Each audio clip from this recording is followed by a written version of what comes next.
Magic Roulette! Sino na kaya ang lalaro sa roulette natin today? It's time! Paikutin ang Magic Ruleta! That's it. Oh, wag na tayo magpatumpik-tumpik ba? Go roulette! Let's go.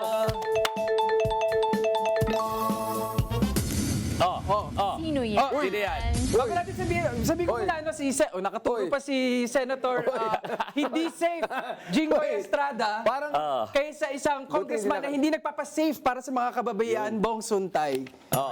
Parang gas station ng Malinis ba? May- Yung gasolina? Pero, ito yung mga halimbawa ng mga nilalang sa ating political system na nag-create ng need para sa VAUP na batas. We could use less of them, palagay ko, in our public systems. Isipin mo ba naman, in-invite na lang isang national athlete natin sa Senate hearing tapos babastusin man lang. At sa isa pang senador na may asawa na parang, oh, pwede mong girlfriend yan, di ba? Ano kaya Ano klase ba ang mga pambabastos yan? Anong klase mga komento ang meron to mga to, no? Tsaka parang akala mo kung sinong macho, no? Oo. Hindi na po uso yung mga ganyan mga projection ng kamachoan, lalong-lalo ka na Jinggoy, Pamacho-macho ka dyan, Medyo. Diba? Hindi nakakamacho. Lalong ano. Safe ka pa, Lalong hindi safe ka pa. okay. Lalong hindi okay. Oo. Oo. Pero hindi ko maintindihan yung fashion niya talaga eh. Medyo late night show ang dating. Hindi ko what's that combination? Parang bigyan mo na lang ng fashion tips, Professor Richard. Medyo matrabaho ito. Ang dami natin kailangan. Hindi pa pasok sa good comments. Hindi pa pasok. Kailangan na mag-deep dive. Hindi roulette. Medyo.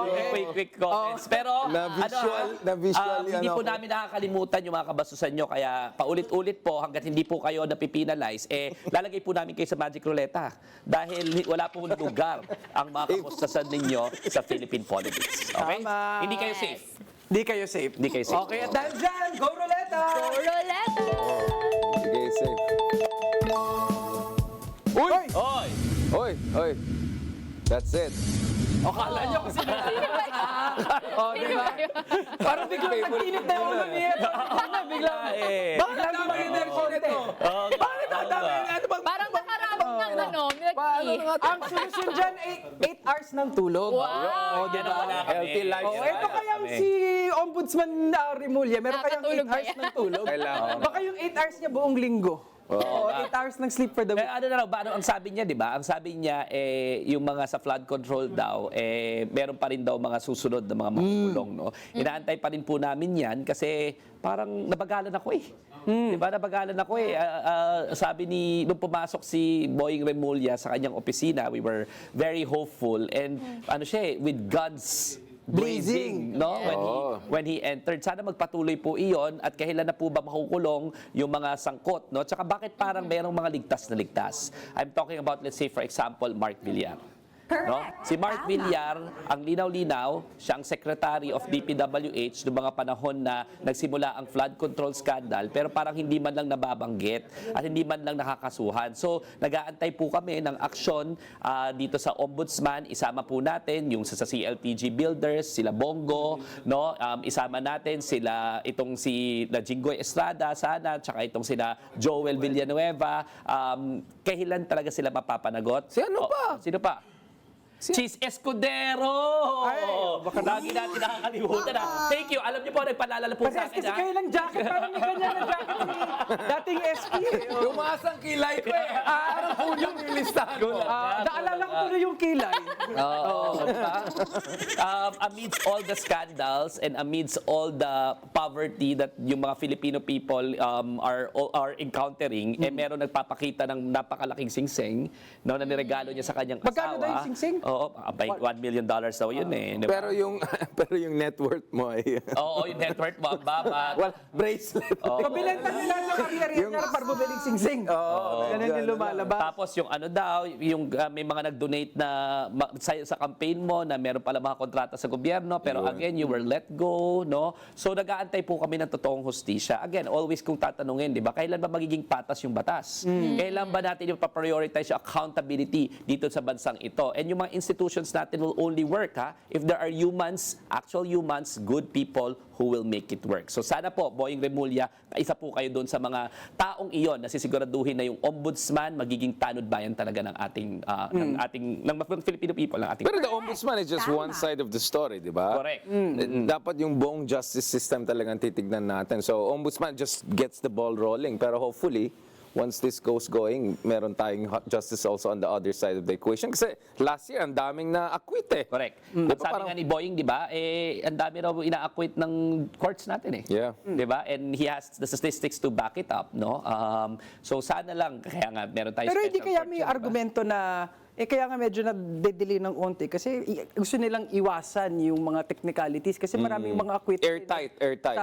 Na maaari naman, we have to concede na talagang nakakabagal yun ng proseso, di ba? Well, yung sa akin kasi, di ba, as a litigator, napansin ko rin naman na kaya naman eh. Kaya na hindi naman ganun kabagal. Kasi para sa akin palagay, kung masyadong mabagal yan, nagpalit na yung 10 years na, 8 years na, sabi mo kahit na 5 years na, baka nagbago na yung abogado niya, nagbago na yung investigators, yung quality ng ebidensya, yung quality ng scrutiny nawawala eh. Para sa akin, no, an integral component of justice is making sure na medyo mas mabilis ito at hindi pwedeng palusot sa akin yung naniniguro kami. No? Tsaka Naniniguro. medyo lampas na 6 months eh. Oo. From the crisis, from the Tsaka yung scandals. naniniguro, di ba? Yung naniniguro na yan, actually, sa paniniguro ninyo, lalong nakakawala kasi yung mga tao nawawala na ng gana at tahimik na tahimik. Parang nangyari kay Joel Villanueva. Natin, ang tagal natin hindi na lang rinig kung ano nangyari. So magugulat na lang tayo, acquitted na pala. Noon pa.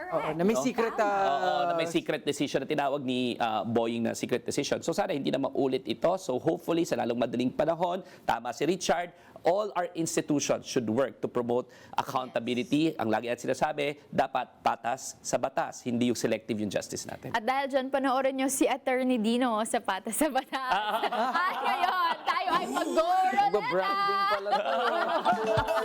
Pero tayong podcast, patas sa batas.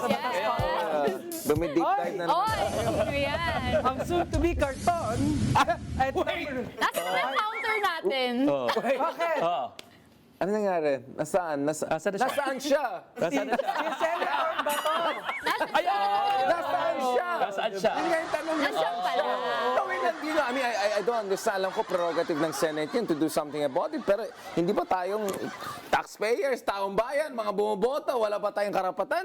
Alam ka naman na senador pa rin tong tao na to, ilang buwan na nawala. Pag nag-absent ako dito sa with due respect, wala akong sahod eh.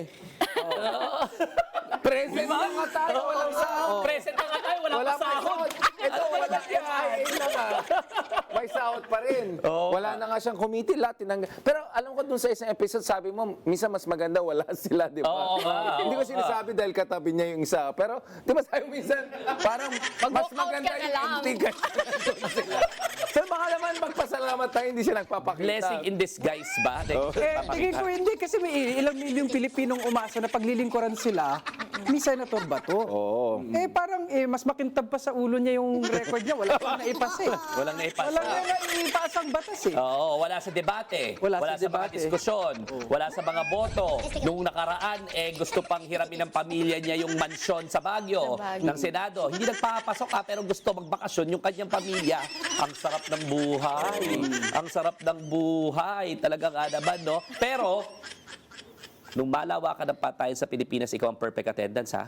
Tandaan mo. Tama. Nung malawakan ng patayan sa Pilipinas, ikaw ang perfect attendance. Kaya dapat talaga maaresto ka na ng ICC, ha? Takot na takot ka ngayon, pero dati grabe ang tapang mo. Sabi mo, flight is an indication of guilt. Nanggaling yan sa bibig mo eh. Tama talaga yung isda na uhuhuli sa sariling bunganga. No, sa sariling Tama. bibig. Pero sana marinig namin ulit yung bibig mo. Mag-participate ka naman sa debate sa Tsaka si Senado. Tatay Digong, hinahanap siya, nag-iisa si Tatay Digong. Pwede nagsama isa. Sabi mo din, gusto niya na. Di ba yun din sabi niya? Careful rin yun. Gusto niya lang at para maalagaan niyo si Tatay Digong. Kawawa naman yung matanda, ginagamit niyo yung pangalan. Wala naman kayong action na parang gusto niyo dapat tulungan, aalagaan niyo si Tatay Digong na gano'n, drama-drama ka. Wala ka naman.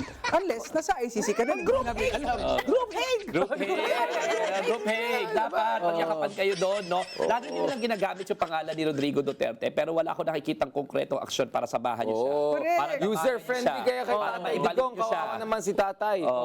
I'm concerned for Tatay, for his mental, So, Senator Bato, We hope to see you soon. We have In The Hague. In The Hague, ICC. Yung huli ko nga sinabi, no, ako po kasi tumira ako sa The Hague ng sandali lang lamang nung nag-aral ako doon, no. Maraming mga uwak doon. Grabe yung mga seagulls, maririnig mo talaga yung mga seagulls sa madaling araw, kakatok sila doon sa bintana mo, hindi ka makakatulog. Yung po, pag nandun na po kayo sa The Hague, yung po yung mga tiling ng lahat ng pinatay ninyo. Hindi kayo patutulugin, no? Yung mga seagulls sa maririnig nyo, yun yung mga tinig ng lahat ng pinatay nyo sa Pilipinas. So sana mapunta ka na sa The Hague, there, and then bibisitahin ka namin. Huwag ka mag-alala. Kaso kala ka to, ang assumption na meron siyang konsensya. Parang wala eh. Oo nga, wala eh. Oo. Well, sabi nga daw, di ba, lagi pang kinukot para tong si Alan Peter Cayetano, Ambassador of Jesus Christ, na lagi pa rin ang daming quote about the Lord, hindi na nahiya. No, na ang daming pinatay, ikaw ang author, ikaw ang pumirma ng Copland Double Barrel, 'di ba? Tsaka yung Copland Tokhang, tapos ikaw pa yung nagsasabi na mag-quote ng quote ng Biblia at mag-ano-ano ng Diyos, no? So sabi nga naman nila, 'di ba, even the devil can quote the Bible. No? Kitang-kita niyo naman po si Senator Bato ang nasing ruleta at nasama pa rin natin si Senator Cayetano. Oo.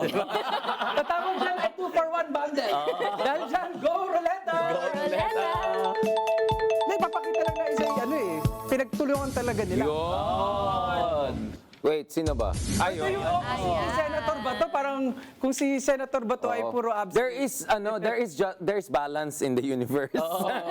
For every bato, there is a Risa. Si Senator, Sana may balanse. Kaso, di ba, Parang ang hindi. dami rin nila eh. Sa atin, parang nakikita ko pa lang na matino dyan sa Senado, 3, 4, di ba, 5. yung iba depende pa sa issue. Depende pa sa issue, no? Pero at least we have somebody like Risa Hontiveros na consistent. Tsaka siya rin yata yung chair, di ba, ng women family. and women and family, Committee on Women and Family. Yan yung magiging counterpart doon sa na magpapasa nung VAUPI. Yes. No? Nung VAUPI na pinag-usapan natin kanina. So we wish Senator Risa Hontiveros all the best. At sana po mapasa ng Senado yung counterpart ng VAUPI, no, ng House of Representatives. Okay. Okay? At parang mabilis tayo. Mahirap na kasi baka magsalita ako kung saan mapuntang discussion. 2028 election Ay! na mapunta. Ano ibig mo sabihin? Ano ibig Ano na yung roleta na yan? Go ruleta na. Excited. Uy! Oh. Ano, sige Richard. Ituloy mo yan. Sino ba yan? Sino ba yan? Sino ba yan? Sila, di ba, based in Europe ako partially. Hindi ko sila nakikita. Pareho. Nakikita? Oo. Pareho? Oo. Kala ko kung anong sasabihin. Kasi di ba may snow pa, tapos nag-ano siya ng snow. di ba? Ayan. Kasi yung kanyang Burberry na hindi ko maintindihan. Ano siya? Nakikipagkagawa pa ng humba. Oo, parang Beastie Boys na hindi ko maintindihan ang informant niya ngayon. Oo. Parang biglang nawala na siya sa eksena. Well, ang gaganda ng mga suot niyo. Tignan mo, puro mga Lacoste, mga Burberry. Burberry, di ba? Peaky Blinders. Peaky Blinder. Pero kahit Blinders! anong Japarms niya, parang wala nang pumapansin sa kanya, no? Para sa taong ganyan na O wala na rin, kasi parang binubuli na rin siya ng mga DDS vlogger, di ba? Kahit na anong Japorms niya, sinusuka pa rin siya ng pamilya Duterte. Ayaw matawag na abogado nila. Di ba? Ilang beses na nagpresenta yan, Ilang di ba? beses na nagpresenta pa, ulit-ulit nagpresenta, yan? pero ayaw pa rin. Sino ba yung nasa likod? Oo nga, sino nasa likuran niya doon, no? Meron pala siyang videographer. Pero kasama niya doon sa picture kanina, sa roleta, ay Si si Zaldico. Zaldico. Ito pa yung ating mga fugitives. Alam mo, meron na akong In quote na Europe. ganyan, hindi ko na sinusuot after this. So, baka mati si Omar Duterte may ganyan din. Oo nga, no? Magganyan ako. Pero no, Ni Omar. matagal-tagal na rin yung yung kanyang last video. AI Hindi pa ba nga yan? tayo sure kung AI o Kaya nga hindi. parang umiiba itsura niya every Diba? 2 days. Tama yan. Di ba sabi niya ay parang marami siyang mga expose nun. Kung hindi yan political operation na para gulihin yung usapin sa flood control, hindi sana nagpapatuloy pa nagpapakita si Zaldico. Oo. Di ba? Sana sinaharap niya lahat. Sana umuwi na siya sa Pilipinas para hanapin yung mga kaso. Sagutin niya lahat ng mga tanong, ipakita niya lahat ng ebidensya. Kasi naman yung pinakita nilang video, parang, that's it? That's it? Di ba? Parang walang laman, tapos ayaw naman magpa-scrutinize, hindi pa ma-authenticate yung video, no one can cross-examine it. Again, Pero similar- believe si Senador Marcos, si Amy. Correct, Amy and correct. myself. Oo, Amy and myself. Marami sila eh. Amy and myself. Depende ba sa araw niya? Amazing, wonderful. mga kaibigan, hindi pa ba obvious yung script ng mga DDS? ang script ng mga DDS, magpapagawa ng pasabog, kung ano-anong mahikang akusasyon, pero hindi sanay humarap para sa cross-examination. Anong tawag dyan? Anong tawag dyan? Tatak Duterte. Duterte. Tatak Duterte.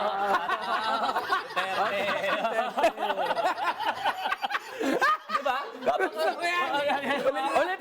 One, two, three, go! Tatak Duterte. Kumbaga, ano yan? Disinformation. Disinformation, mag-invento, magsisinungaling, puro theatrics, pero hindi haharap sa kahit anong forum para panindigan yung sinabi nila. Tatak Duterte!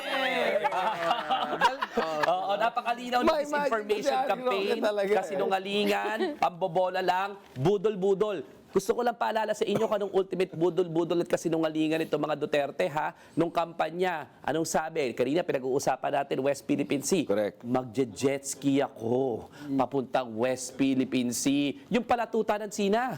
'Di ba? Anong pambubudol, anong pagsisinungaling yan? So, simulat sa poll, right from the very start, ang kampanya ng mga Duterte, lalong-lalo na nung kampanya nila, kasinungalingan. Magje-jet ski ako sa West Philippine Sea, tatapusin ko within 3 to 6 months ang lahat ng mga krimen, wala nang mga corrupt, 'di ba? Tapos Pero kasalanan daw natin, ba't tayo naniniwala sa kanya? Diba sabi niya, maniwala lang sa akin yung gusto mang pabudol. Oo nga. So, parang tayo pa may kasalanan na hindi niya ginagawa yung sinasabi niya. Bakit ganon? 3 to 6 months, wala nang droga, wala nang krimen, ang dami pa rin. Traffic, walang traffic sa EDSA. Wala na raw sabi niya. traffic sa EDSA. In 7 days, wala na raw endo. Sino pa pinaglololoko nitong si Rodrigo Duterte, di ba? Nananahimik na yung matanda sa ICC, guguloy mo pa. Hindi nga siya sinasama ni Bato at Bongo eh. Kawawa. Yan, napunta tuloy tayo dyan, pero si Harry Roque at si Saldi Coco talaga, no? So, uso po ngayon ng package deal sa Ruleta sa episode na ito. Okay? Kaya sino na naman kaya ang surprise person sa Ruleta? Go Ruleta! Go, Ang Ruleta. makakalagpan. So, hindi ikaw yung topic. Oh, yun na. Speaking of senadors, Wait lang, parang, parang, Sino ba yan? ano ang third? Sino The yan? semblance are is uncanny. Dalawang senador. Senator Ping Lacson para sa nakikinig. May ganyan At Senator Dante Marcoleta na naka-shades. parang, ano? Parang may ganyan ka ding jacket.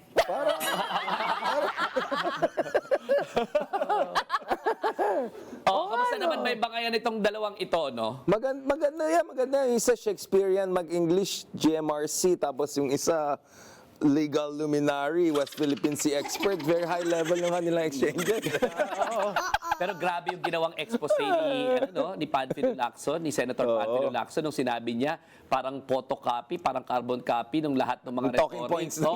In fairness. Oo. Tsaka pati si Trump nga, inaaway na, di ba? Sabi ni Trump should be held. In fairness, I agree with you. Yun naman ang common sa dalawang Oo ito. naman. Pero sila naging tagapangulo ng Blue Ribbon Committee. Pero ang tanong, sabi ng mga Gen Z, who did it better?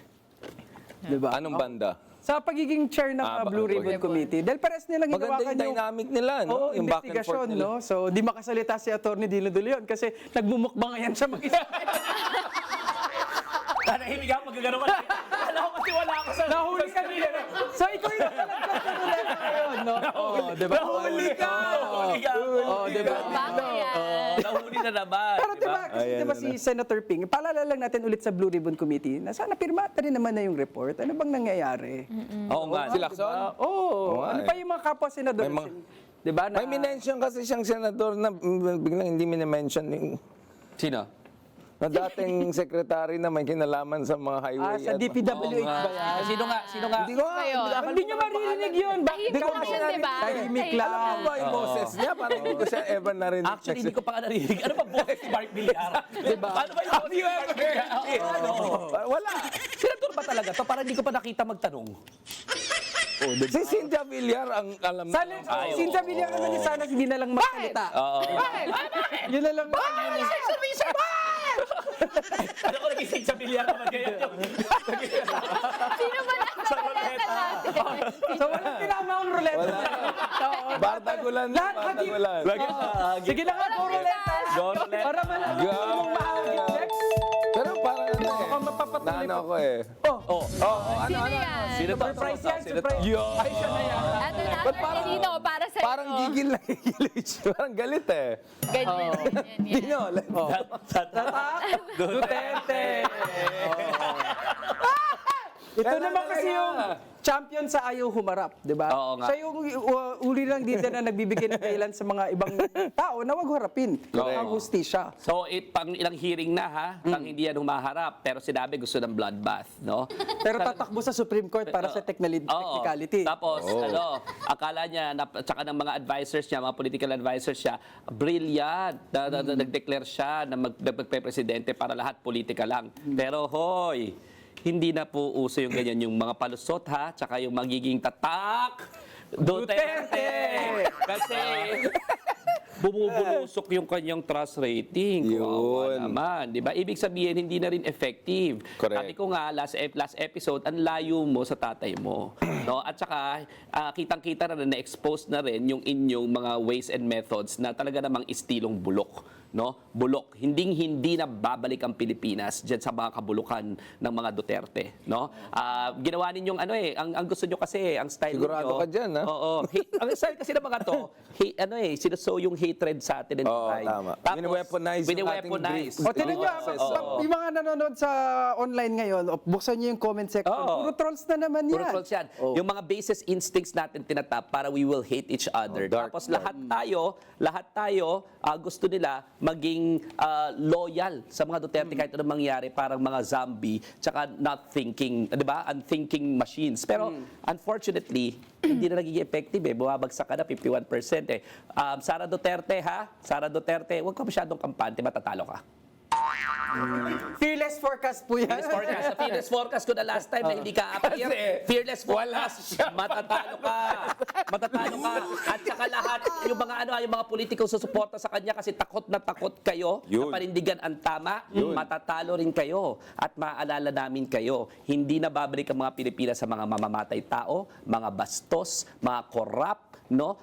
Yung mga ganyang klase ng Senador. pakalat ng disinformation, mga sinisirang ating mga institusyon, mga senador, no, mga traidor sa bayan, lahat yan, di ba? Duterte, tatak! Duterte!